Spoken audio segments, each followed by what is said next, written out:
So we did our sugar push.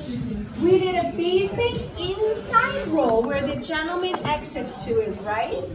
I'm rolling to the left with a chalet pivot combo. Then we did what's called a roll by.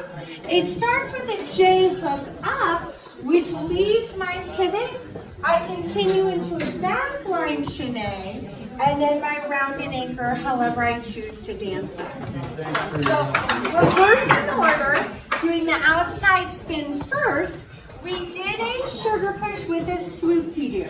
Moving into the mini pinwheel, or illusion turns, or wrist slips. It's all the same thing, it's all the same step. Monty's gonna ask for the second hand underneath. As I roll into that, we set this spin like normal, accelerating the active side, the left hand, wrist slipping, just such a teeny tiny little portion that's slipping, right? It's so important that the hands aren't all at the same height. You are gonna get messy up there, right? She's gonna get confused with where she's supposed to be connecting. So you really want that level difference. So when we go 1, 2, we've got the 3 and 4. As I step out, Monty curves that right hand through, which opens my hip.